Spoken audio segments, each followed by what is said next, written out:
So we did a flip a few years ago, and we both just I felt queasy in my stomach is how I feel it. Every time I walked through that property before we bought it, I was like, oh boy, this is going to be a problem, or this is going to be really challenging. Yeah. And I don't know if this will work. Like, it could be really cool. My ego was leading the charge. And I was working on something else. I think I was pregnant with Otto, because I remember going down those stairs and it was super moldy. So we sent my butt back upstairs. That's right. So we did not go with, for me, I feel it in my stomach. That's why I always say, how does your gut feel? Some people feel it as like tension in their chest.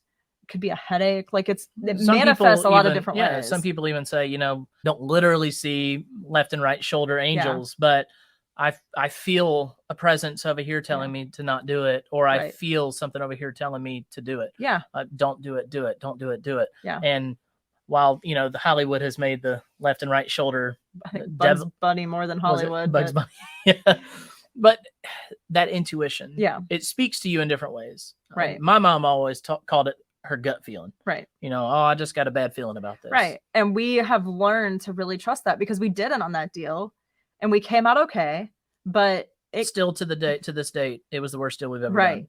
I mean, our very first deal would have been a similar situation, and we got down 6-9 months into it and we're like, you know what, is this the right deal? Like, how do you feel about it? And we both were like, I just don't feel good. Yeah. So it's kind of like, do the numbers line up?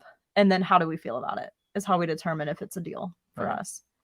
We bought a rental that was going to be a pad split, rent by the room, co-living property. And that didn't work out. That strategy wasn't going to work out. And we didn't follow our fundamentals and making sure that it would cash flow as a traditional rental. So, well, we did. It was going to be really close. But about 2.5 weeks into my renovation, we just uncovered so much in that property that led us to have to completely renovate it. I mean, we had to turn it from a quasi lipstick to a full gut. Yeah.